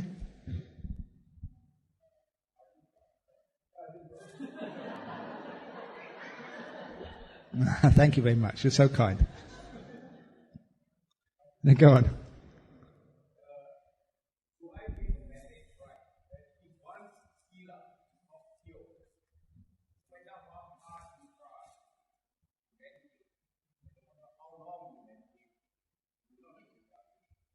Okay, it's saying if your sila is not pure, no matter how hard you meditate, you can't get into jhanas. That's not quite true. It just makes it much, much harder. The more purified your sila is, the easier it is to get into jhanas. But there is a way. The way is, and I tell this to the people here, you have to have pretty good sila. But if it's not absolutely perfect, when your nimitta comes up, the reflection of the mind, it'll be a bit dirty. Or it'll be dull. It won't be just brilliant and pure. But, and this is a technique which I teach you, which is important because, you can actually get these jhanas without being such a pure, really, really, really pure person. In that nimitta, somewhere will be the most beautiful spot. In that, so whether it's a disc or a screen, you look for the spot which is the brightest, which is the most pure and beautiful. There'll always be a wonderful place in there, which is like that. And that's where you focus, the most pure part. Leave aside the dirty parts or the rubbishy parts. Get the best part. As you focus, you actually go into that. That sort of expands and that becomes your real nimitta. And in the center of that is the most beautiful part. And it's one way of which I call like shining and beautifying your nimitta. Take the best of the best of the best. And if you can know how to do that, you've got a dull nimitta, you can get in the center of it, which is beautiful. And you get the center of that, and get the center of that. That's how you do it. Yeah, got another question? So, my goodness.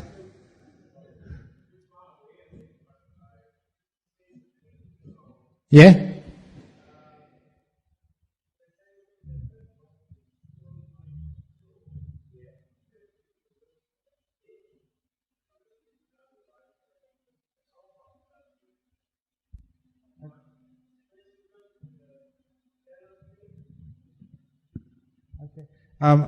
When it's a question from the back, I can't hear it completely. Can someone relay that to me? Yeah. Okay, it's something to do with silver mind control, but I can't fully hear it from the back.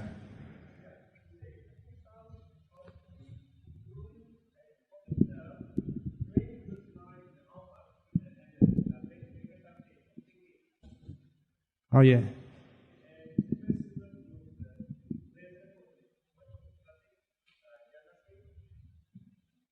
Yeah, I'm not sure. I've never done silver mind control because I did sort of Buddha mind control, as it were. But it's not really mind control, it's always mind letting go, so I'm not quite sure what state is similar to what. But I really can't answer that because it's beyond my knowledge.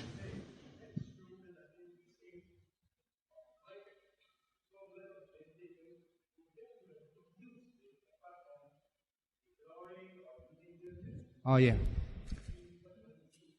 Okay, am I getting the question that you're saying that as you meditate to that stage, there's many other uses for it?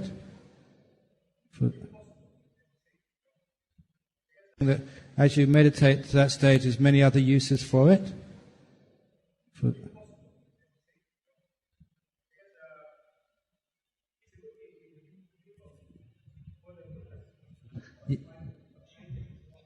Okay, you're commenting about the benefits of such meditation, saying, if I can remember correctly, from the silver mind control, you get many other benefits, many goodness, which comes from that. And that's very, very true, which is why at all stages of meditation, even just not such refined stages of the meditation, you find you're kinder, more peaceful, more happy, more generous, even more successful people.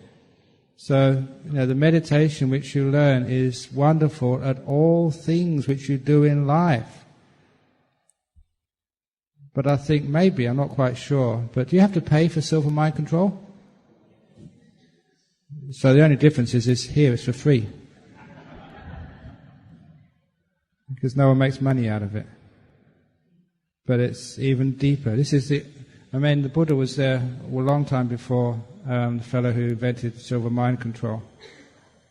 And this is a well-worn path. People have been doing this for 2,500 years.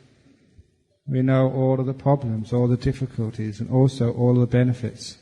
I've only mentioned a few of the benefits for you, just like, I'll mention the real benefits tomorrow. Enlightenment benefits. Wisdom, insight benefits. But quite naturally, look, the first time I got into a deep meditation, I just wanted to get to my teacher's feet and just kiss them all over, literally.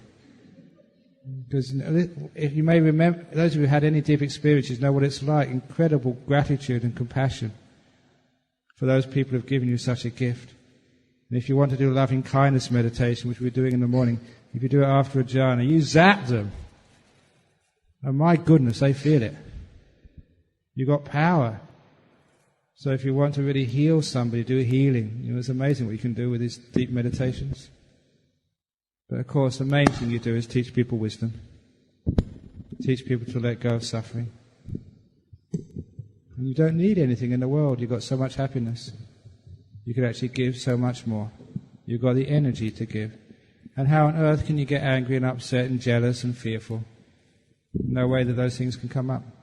So there's many, many benefits. You do become a really good person. You really become a kind person. The more selfless you are, the kinder you become.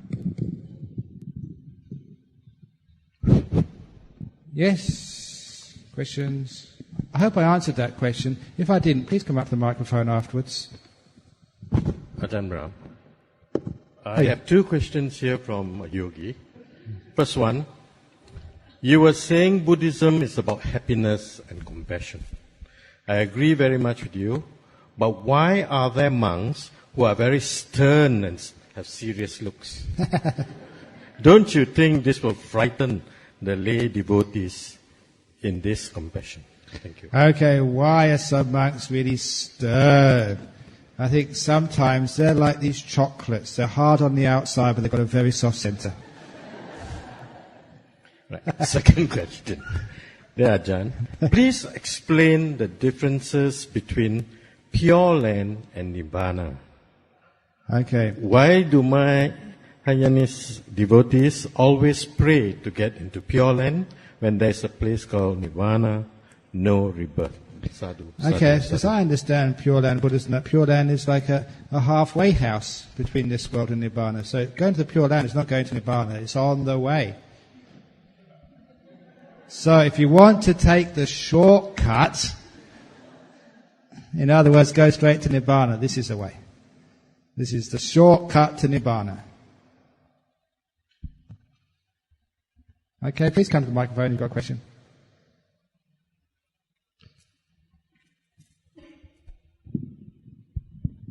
Ajahn Brahm, Yeah? in this book of Jhana, there's one. Could you go closer to the microphone? There's one line is stated that Piti Sukha doesn't arise. It must be because there is not enough contentment.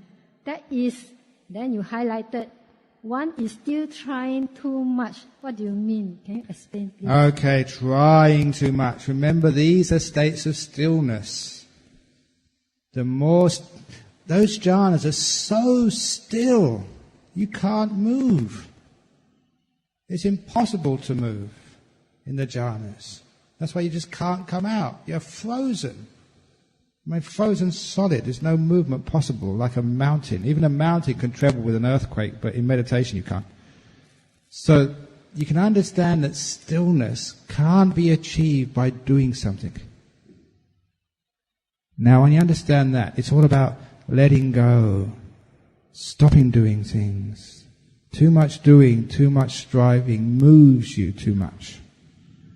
So every stage of this meditation is actually letting go of that which makes you move, finding the cause of the vibrations which stop you being still. And you discover an amazing insight. The more still you are, the more happy you are. In one of the Jatakas, the Buddha said, the more you abandon the five senses, the more you experience bliss. If you really want to experience total bliss, then abandon the five senses totally. Saying of the Buddha, the more you let go of the five senses, the more you experience happiness. When you let go of the five senses completely, you experience complete happiness. Powerful statement. So you've got to let go. If you do things, those senses will never turn off. You know, when you move the mouse on your computer, everything turns on. You've got to keep your mouse absolutely still, and then it turns off. Does that make sense? I've only played around with the computer for about an hour, or maybe a little bit longer, but I don't know too much about that. Is that accurate? Yeah, okay. Is it related, in these sentences, is it related to your summary, first jhana or summary? Instead of in sequence, vitaka, vichara, then piti, sukha, ekagata. How can you do in the other way around? 1, 2, then 3. Instead, ekagata actually is the final one. Okay, yeah. It doesn't matter. You've got 5 factors. They're all together. They're all aspects of one and the same thing. Like my cup. My cup has got size, it's got colour, it's got shape, it's got weight. But that's all aspect of the same cup. I can't take the size and sort of divide it from the colour and the shape and the weight. It's all aspects of the same thing. Like, you're a woman, you're Malaysian, you're dark-haired, you've got 2 legs. You can't take those aspects and just say woman. And what is a woman apart from a body? So these are aspects of the same thing. So the 5 factors of jhana are one. Seeing the one thing looked at from 5 different angles. So you actually know exactly that you've been there. Like, for example, like the Eiffel Tower. Have you ever been to Paris? It's tall, it's made of iron, wide at the bottom, thin at the top, or whatever else you describe it as. And when you give those descriptions, 3, 4, 5 different descriptions, you say, yeah, that's the Eiffel Tower. So you have 5 different angles of the first jhana. You say, that's what jhana is, the first jhana. Is that your question? Actually, my question is that how come the ekagata you just put in the center instead of the final factors of because jhana? I like putting it in the center because the one-pointedness is a central feature of that jhana. Who cares whether it's number 1, 2, 3, 4, 5 as long as they're all there? Reorder them. There's no meaning, no purpose. No meaning. It's just the way I describe them for convenience. For convenience, because Yeah. I thought that because due to the ekagata, that's why it produced the piti sukha. And not because the ekagata produces a piti sukha, because you've let go of the body and the 5 senses. That's why. And I'll tell you what that means tomorrow, because that's a powerful understanding, a powerful insight that the five senses and the body are suffering. You know that because when they're gone, you're blissed out. And you know that bliss is because a whole heap of suffering have disappeared. Some people think only attachment to the body is suffering. Only attachment to senses is suffering. But that experience is so plain. No, the body is, even in its most happiest of places and situations, is suffering. I'll explain that tomorrow. Okay. Thank you. Okay. Yes, come on, question.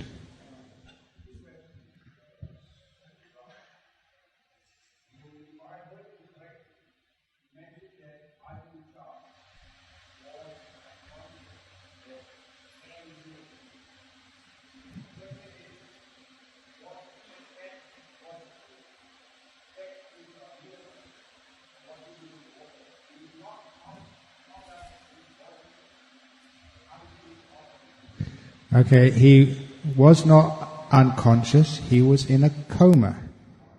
In a coma means you're not able to speak, you're not able to communicate outwards. But very often, and there was a perfect example, he was able to hear, see, feel everything which was going on. And more, also he had his will intact. He could do things inside with his mind, but he couldn't control his body. That link to his body had been cut off. Yeah, of course he was fed. He was fed, I think, just liquid foods. Yeah.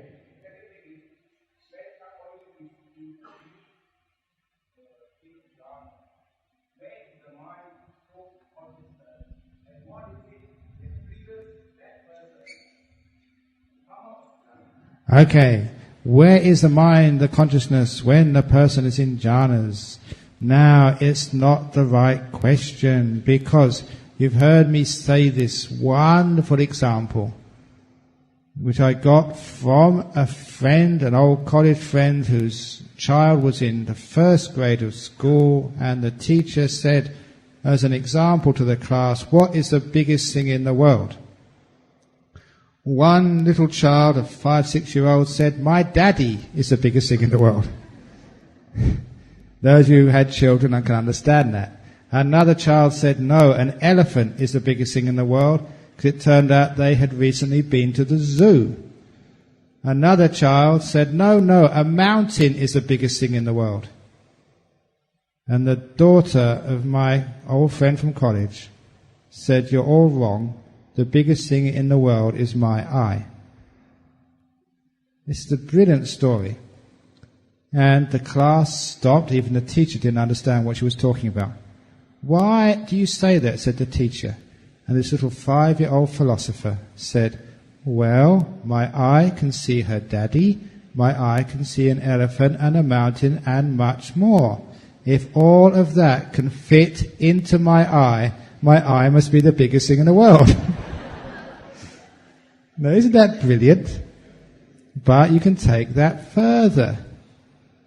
The mind can see everything your eye can see, and it can see imaginary things which you will never see in this real world. Your mind can hear sounds, real ones and imaginary. It can smell tastes. It can, it cannot smell taste. Smells. It can taste flavors. And it can know physical touches.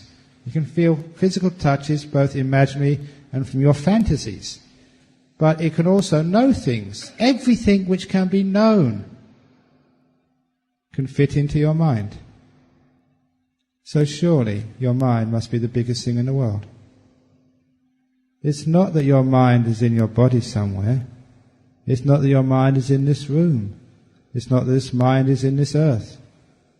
This earth is in your mind. The whole universe, past and future, all universes, all things are in your mind. If all that can fit into your mind, surely the mind is the biggest thing. The mind is the chief, the forerunner of all things, said the Buddha in the first verse of the famous Dhammapada. Now you know what he meant. So it's not that the mind goes anywhere. It's things disappear from the mind.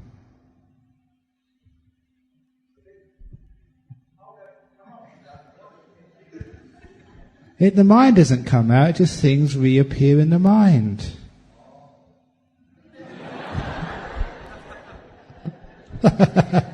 No, you don't see. Okay, try that. Yes. Okay, my name is Derek. Good evening to Ajahn Brahm. Good evening. Yes. I have actually 5 questions. Yeah, it's keep on accumulating until I come to the place here. Okay, the first question is, now I actually practiced Vajrayana before I joined Theravada by someone introducing me to Theravada. And I took refuge under Vajrayana. So do I need to take refuge under Theravada school in order to practice? Okay, you're talking about refuge. Whether you're part of Vajrayana or Theravada or Mahayana, Pure Land, you take refuge in the Buddha, Dhamma and Sangha. So that's all schools. So this is common to us all. And this is one of the wonderful things, that when you go to the heart of each of the great Buddhist traditions, you find we have so much in common. You don't need to take refuge. You don't even need to change from being a Vajrayana to being a Theravada. There's no such thing as a Theravada, there's no such thing as a Vajrayana, there's a Buddhist. So just be a Buddhist, and that means you're free. If you see a really good teacher coming from the Vajrayana tradition, listen to them. If you see a good teacher coming from Zen, listen to them. A good Theravada teacher, listen to them. I don't know what food you like. Do you always eat Chinese food, or you sometimes eat Italian food? Western food? Various. Various, yeah, that's the way to do it. Whatever food tastes nice, go for it. All right, thank you. The second question is regarding, I think, meditation and achieving contentment. How to achieve a more lasting contentment? I mean, we are working as a lay person, so sometimes we have times to practice meditations, and sometimes we don't, and sometimes we have stress and confusions. But the contentment during the meditation is, how do we expand the contentment? How do we expand the contentment? First of all, you have to know what contentment is. So we come to meditation retreats like this to know what we're talking about with contentment, to know what we're talking about by stillness, by peace. And you come to meditation retreats like this and you learn from experience, sometimes by making many, many, many mistakes, as each one of you have. And sometimes you make so many mistakes and so many meditations don't go well. But then when it goes right, you've learned a wonderful lesson. And it's worth it. Just one good meditation for the whole 9 days of the retreat is worth it, basically. Because you're learning what letting go is. You're learning what contentment is. How to be content. And by practicing, in this retreat, you go back there in the world. Once you've been on these musical retreats where people who are gifted in playing the piano or the violin all get together with other people who are so gifted, and they really enhance their skills. They learn from each other, so they can go back into the world and they can play the piano at home and delight so many people. So you're learning about your mind. You're fine-tuning your mind here. And so when you go back outside, you'll be able to be so much at peace with the world, and you'll be able to give that peace to others. That's how we develop contentment. My third question is regarding, Chinese do believe that if you have focus at one thing, you will be able to achieve that achievement. Yeah. And English saying is a tunnel, like at the end of the tunnel. Yes, at the end of the tunnel. So is that if you know what you achieve, and the path is actually smoother, then you go to a deviate path. How do I put it? Yeah, I know that if you learn about one-pointedness, to actually do one thing at a time, you become very successful. I have to practice that myself. As many of you, have known me for a few years. When I'm giving a talk, I give that talk everything I've got. I'm completely one-pointed in giving the talk. I am not thinking about the meditation which I did beforehand, or the letter which I have to write afterwards. I really put everything on the task at hand. Now, when you actually have one-pointedness in what you're doing, it's amazing how much you can achieve. If ever you come and visit my monastery in Australia, most of those buildings I built myself. You're doing. It's amazing how much you can achieve. If ever you come and visit my monastery in Australia, most of those buildings I built myself. I learned how to lay bricks. It was one brick at a time. And here I was, a meditator, wasting my time laying bricks. It wasn't a waste of time at all.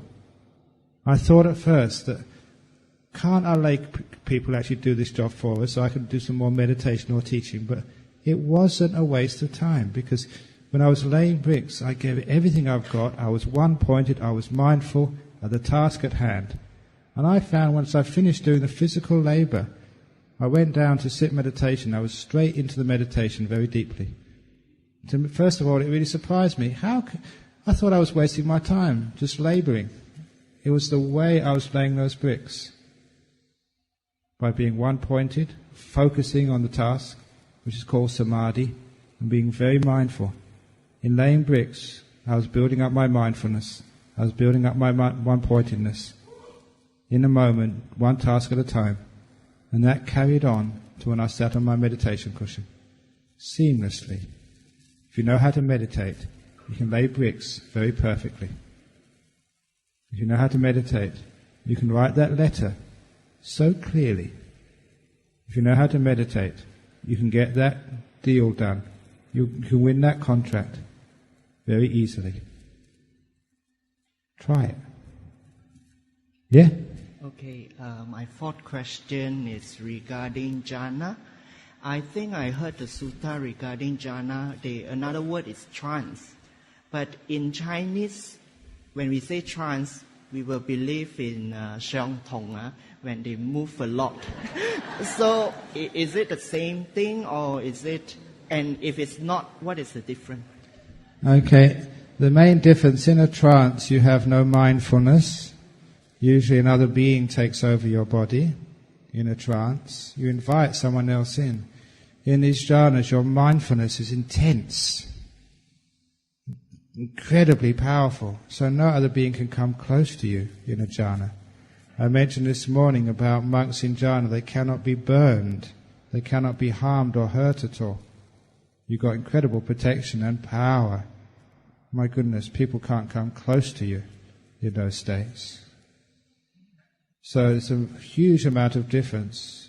In the jhanas, you're very safe, very protected. You come out with incredible power and bliss. In a trance, you come out just as you did before, maybe even a bit dull and disorientated, because the mindfulness was not there. That's the main difference. Mindfulness, does it mean that, this is my fifth question, the last one.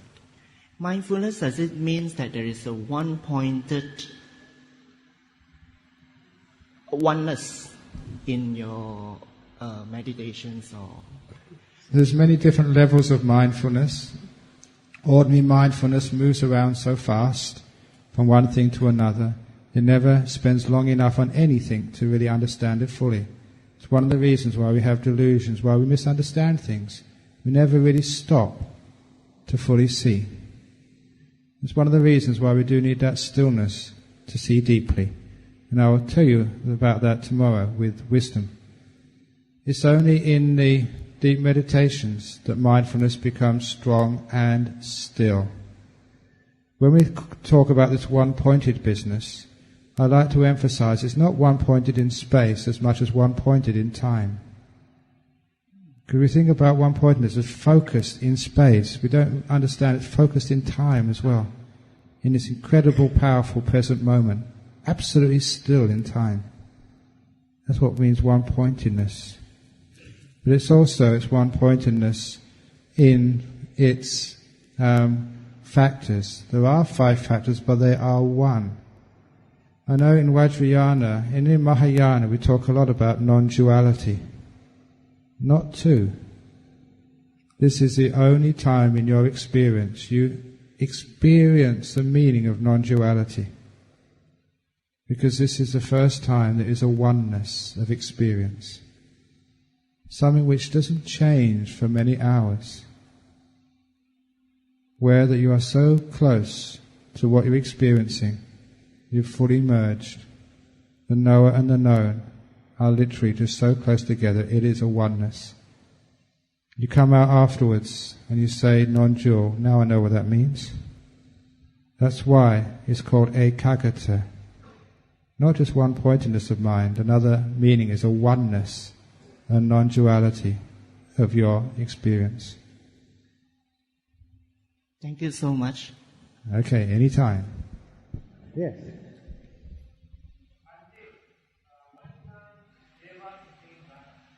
So can devas attain jhanas?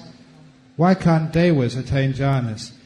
If a deva did attain a jhana, there's many levels of devas. If it's a lower realm devas and they attain a jhana, they would immediately leave that realm and attain the higher realms. Just the attainment of jhana by themselves would be an advancement up the rung of heavenhood, if you like.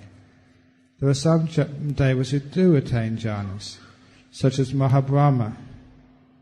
In the suttas, there was this wonderful little story about this monk who gained a psychic powers to visit the Deva realms and had this question, where do the four elements cease without remainder?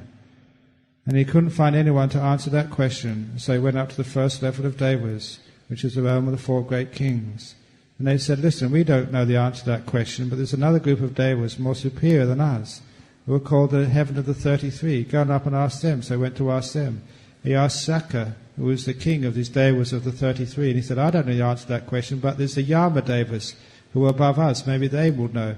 So he went to see the Yama Devas. They said, we don't know, but there are the Devas of those who who delight in creations, in the Manarati Devas. Ask them. They said, we don't know, but there's the Devas above us, Parinimata Vasawati Devas.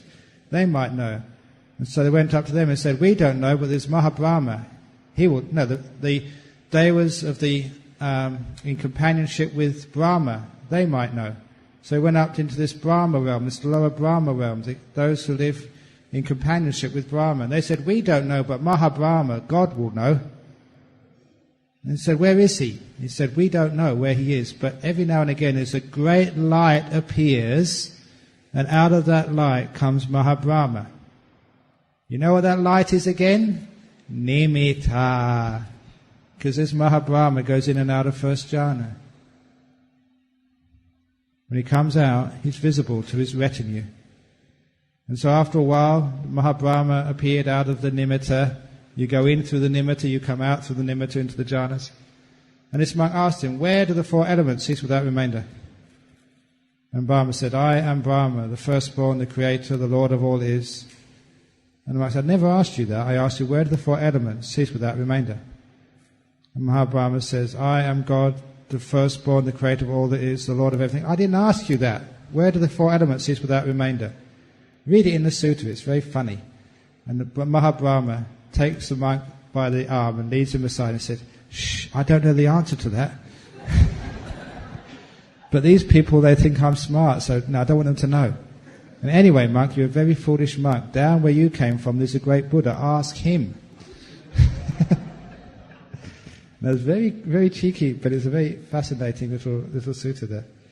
So the Devas, Mahabrahma actually does go in and out of jhana, but only the first jhana. He doesn't know more than that. But if the Deva does go into the jhanas, like if, for example, if it's the Deva of the realm of the 33, if they can press the letting go button and they go into those jhanas, they would completely disappear from that realm and they get a reappearance and they stay in those jhana realms for a long time. Basically, they pass away from one realm and they reappear in the higher realm. I hope that makes sense. But that's what happens. Yeah?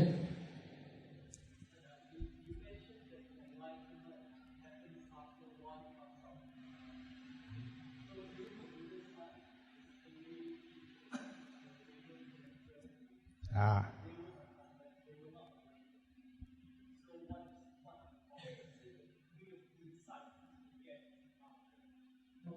Okay, it's a good question, and this is a great point of controversy. Those two early teachers were Alara Kalama and Udaka Ramaputta. What it says in the text is they had some sort of attainment.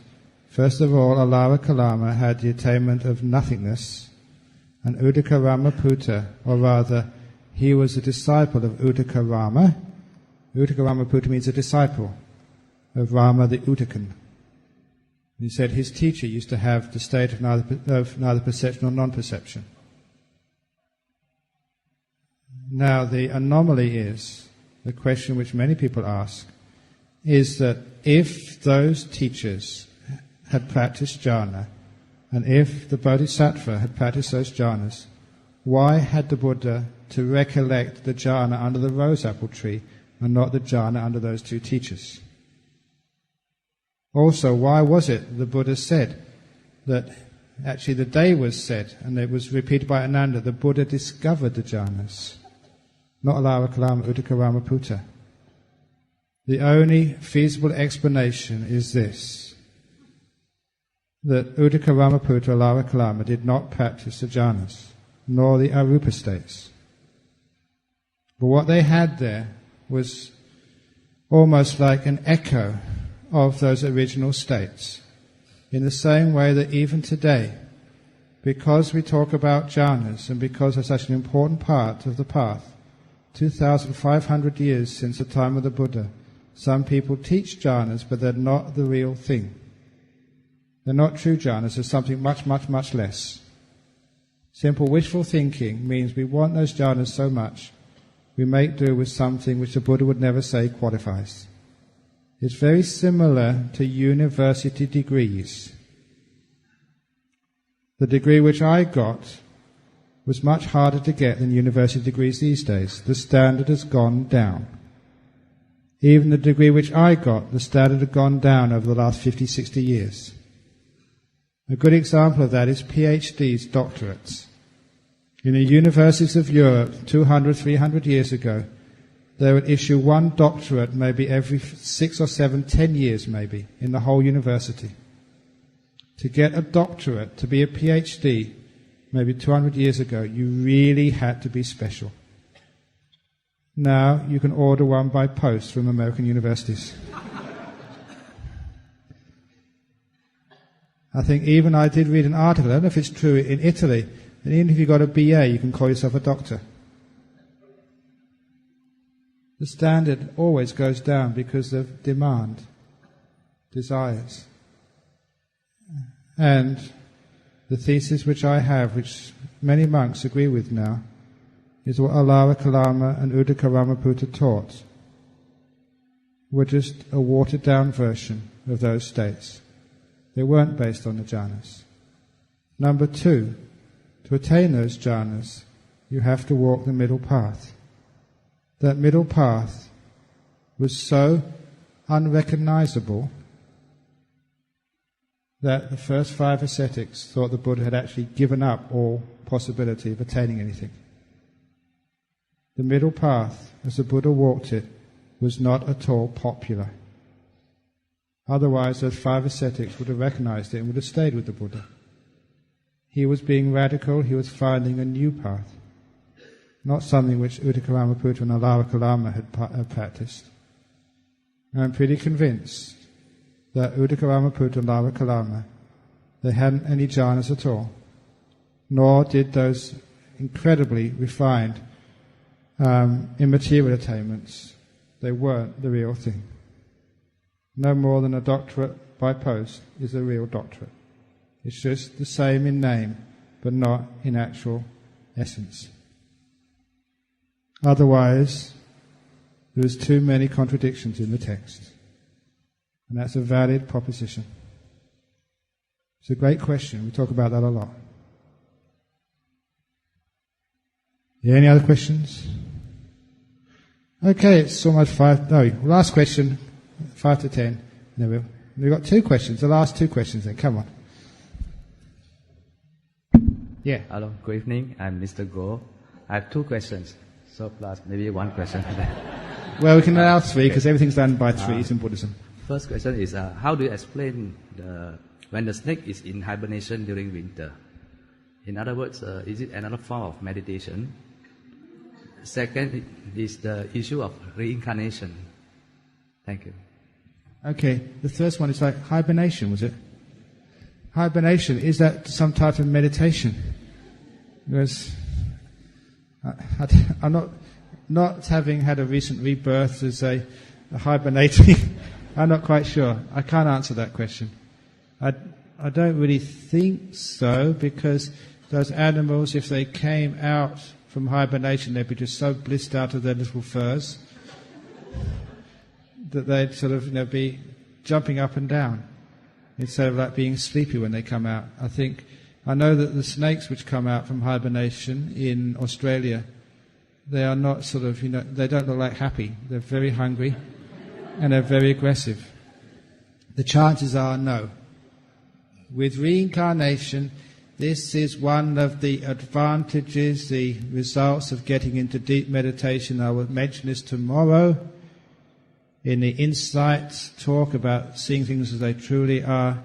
Reincarnation may be a theory, you can take it or leave it, believe it or not, because you haven't got all the evidence. The Buddha said there is a way of finding out for yourselves in this very life. Pachatang veditabo vinyuhi, to be seen each wise person for themselves. If you get even into the nimitta, you see what the citta is, what the mind is. You know it is not dependent upon the body. The body and the five senses have disappeared when that mind appears. You can understand just from that much, if you've got enough insight, enough intelligence, that mind will not die, will not disappear when the body dies. Because the body dying is just the same. The body and the five senses are disappearing, they're turning off. And any of you who have had near-death experience or known other people who had near-death experience or read the books about near-death experience, when you die, you float out of your body and you go towards the light. That's a nimitta. Exactly the same. So in this meditation, you're having a rehearsal for death. So you're actually finding out what happens and why it happens. You're doing a laboratory experiment about death. And so it's very common that people who have nimittas, and if they reflect upon it afterwards and gain insight, will understand as a fact that rebirth happens, and they will know why. That's the insight which comes up. Alternatively, if you have those nimittas, or you go further and get into a jhana, when you come out, your mind is so powerful, you can ask yourself the question, what is my earliest memory? And you can recollect your past lives. It's not that difficult to do. So you can actually know for a fact who you were in the past, what you were doing, what your name was. Just like in the time of the Buddha, just like the 25 centuries since, monks, nuns, laymen, laywomen have been doing this meditation, and they recollect their past lives. So the reincarnation is no longer a theory, it is a verifiable fact. It's a scientific fact. I was a scientist.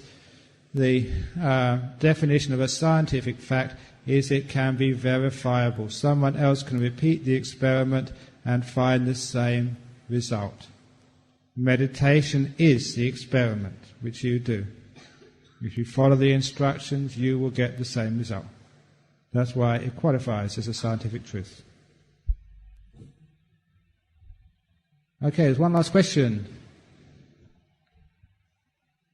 Reverend, nowadays many popular Vipassana school will be teaching that we observe the abdomen rising and falling to get into the jhanas and insights. Is this true? Okay, you can observe the abdomen rising and falling to get into jhanas, again insight. You can start anywhere to get into jhanas. It's amazing what people can do. They can start in all sorts of places. They can do mantras. They can do the mantra on Amitabha and get into a jhana. Whatever you start from, as long as you let go of the time, let go of the past and the future, eventually let go of thinking, you let go of the five senses and the body, then the jhanas start to occur. Where you start from is irrelevant. It's what you do on the way. You abandon the five hindrances, focus on the mind, the jhanas happen. It's all stages of letting go. You start letting go of one thing, letting go of another thing, letting go of another thing. Once you've let go enough, there you are, that's the jhanas. These are not attainments. If it's attainments, it's what you get. The jhanas are measured not by what you get, but by what you've given up. That's why they are stages of letting go. We meditate not to get things, we meditate to give up things. Please understand that, and you understand the path into the jhanas and what they are. If you're trying to get things, you're going in the opposite direction. If you're trying to abandon things, you're going in the right direction. And the jhanas happen. So this is the path of letting go, and now it comes the time to let you go. I'm going to detach from you, I'm going to renounce you, and just like my five senses disappear, you are now all going to disappear. Goodbye. So, sadhu, sadhu. Now we do this sharing of merits. It's been a very deep and powerful talk. It's great merit this evening for listening to this talk. So let's share the merits. Idam me nyatinang hotu sukhita hontu yatayo. Idam me nyatinang hotu sukhita hontu yatayo. Idam me nyatinang hotu sukhita hontu yatayo. Sadhu, sadhu, sadhu. Very good. Okay, good night everybody. Now's the time for you to vanish.